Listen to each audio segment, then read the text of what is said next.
President Donald Trump says he would have stepped in to help during the Florida shooting on Valentine's Day. The president made the comment Monday during a meeting with the nation's governors at the White House. The White House says the president will meet Wednesday with a bipartisan group of lawmakers to discuss ways of addressing gun violence. Montana Governor Steve Bullock questioned the president about arming teachers and reflected on his own personal loss from a shooting. I approach it as a gun owner. That 11-year-old son got his first deer this past fall. He's a good boy. I approach it as a victim. I had a nephew shot and killed, an 11-year-old on a playground. 43 times since I've been governor, been asked to lower the flags. 12 of them have been for mass shootings in the last 5 years. It's much more, as I think you recognize, than just carrying concealed. That they have that training that I, as a parent, can say that this person, under pressure, will know what to do with a firearm before we start introducing the firearms into our schools. You mentioned two words, under pressure. And a lot of people never really know what that means because, you know, they train a whole life. Look at Peterson. Look what he did in Broward, where he thought he was probably a brave guy, but he wasn't a brave guy. Under pressure, he choked, and other people choked. I mean, a lot of people choked in that case. Billings School District 2 Superintendent Terry Bauk says the district supports student plans to walk out of class on March 14th. The planned walkout to bring attention to the recent Florida shooting will last for 17 minutes, 1 minute for each shooting victim. Superintendent Bauk briefed the school board Monday night on the district's preparation for the student protest. Bauk said he has already held 3 staff meetings with administrators and said safety is the district's top priority. Bauk also stressed School District 2 is not taking a political stance by preparing for the protest, but said students do have the right to express their opinions. Hopefully this is going to be a teachable moment. I'm going to revert back for those of you in the media that might not have heard this. We don't support any political side. Our focus is safety. Bauk said he anticipates more meetings as the district prepares for the March 14th event. Today, he will meet with student leaders from each of the city's high schools. Bauk is preparing a letter that will be sent to all parents explaining the situation and how school administrators are planning for the nationwide protest. Now we go to Lockwood, where the School Board of Trustees unanimously approved asking voters for the $50 million bond in May. The cost on a home with a value of $180,000 is $22 a month. Plans include building a 700-student school, along with a 700-student auditorium and 3,000-person gym. Officials have worked on making the project one Lockwood could be proud of and wouldn't be too burdensome on taxpayers. Our hope is that this is a project that we've designed this high school so it's viable in 25 to 50 years. It's still going to be what we need. We're not going to have to go back to the taxpayers in 5 or 10 years and ask for an upgrade to any of the facilities. We've really tried to take a long-term approach with this, including the cost of operation and maintenance. If taxpayers say yes to the bond in May, the high school would be ready in 2021. Lockwood is also examining updating its security and safety system for the district. In court news, a murder investigation is underway in Hardin, where one of 3 women beat with a frying pan has died. The assault happened earlier this month, leaving the victim hospitalized for more than 2 weeks. The suspect has already been charged with 3 counts of felony assault, but today he'll face a new charge of deliberate homicide. 22-year-old James Bryan is being held at the Bighorn County Jail on a $1 million bond. The sheriff's office first received a report February 8th of an assault at a Hardin trailer.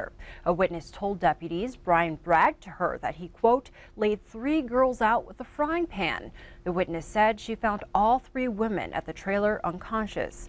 When deputies arrived, they found one victim with a bloody face. Another was conscious at first, but then passed out on the couch. That victim, a woman in her 40s, was transported to a Billings hospital and placed on life support. She died from her injuries Saturday night. A motive for the assault was not identified in court documents. The victim's name has not been released. Meanwhile, the Busby man convicted at trial of beating and burning a Crow Agency woman to death in 2016 wants a new trial. Attorneys for 20-year-old DeMarzio Sanchez recently filed that request, citing tainted witness testimony and new evidence. A jury found Sanchez guilty of first-degree murder in December for the death of Roylyn Wrightshorse. A psychologist was the solo defense witness. She testified that Sanchez did not have the mental capacity to lead a group in the murder. But shortly after the trial ended, both sides learned that doctor was facing charges for stealing prescription pills. And late last month, defense attorneys learned about the existence of a cell phone containing text messages about that night in question. That phone belonged to one of the witnesses. The judge has yet to rule on the request for a new trial. Elsewhere, a retired Yellowstone County Justice of the Peace is being sued for ordering a man's arrest over his immigration status. That's the claim filed by Miguel Hernandez against former Justice Pedro Hernandez. The plaintiff was attending a court hearing with his wife when the woman's cousin told the judge that he was in the country illegally. Judge Hernandez allegedly ordered the man's arrest, and Hernandez was subsequently taken and held at a detention center in Tacoma, Washington for nearly 3 months. The lawsuit contends that the state judges do not have the authority to uphold immigration law because that is a federal issue. Miguel Hernandez, who is married to a Billings woman, was eventually released and the case against him was dismissed. The lawsuit seeks an unspecified amount of damages. From Yellowstone National Park, nearly 200 earthquakes have been recorded in the park in the past 2 weeks. 20 earthquakes were detected Sunday alone. Most of the earthquakes cannot be detected by visitors of the park since the majority are very weak. Officials say that the increase in earthquakes is due to the multiple faults beneath the surface associated with the volcano. Seismologists say that the rise in earthquake numbers are normal and do not indicate the supervolcano will erupt anytime soon. Before we take a break, as sports fans across the country gear up for another March Madness here on CBS, employers might not be as enthusiastic. A new study released overnight says employees spend almost half an hour on college basketball playoffs during the workday. CBS's Hina Doba explains. What a conference this year in the Big 12. Americans seem to go mad for March Madness. But as the field dwindles down with Kansas as a #1 seed contender, is all the employee excitement good or bad for business? A new study from Office Team suggests Americans spend 25.5 minutes during their workday on sports activities during the college basketball playoffs. And with the tournament spread across 15 workdays, that's a total of 6 hours. While checking game scores and team rankings are the most common occurrence in the workplace, simple sports talk can also be time-consuming. Habits are really important because they compound over time. Time management expert James Clear says the key to more productive habits at work, achieving small goals. According to the study, make sure you're following the company playbook. Know your employer's rules on personal internet use, sports attire, and workplace decorations.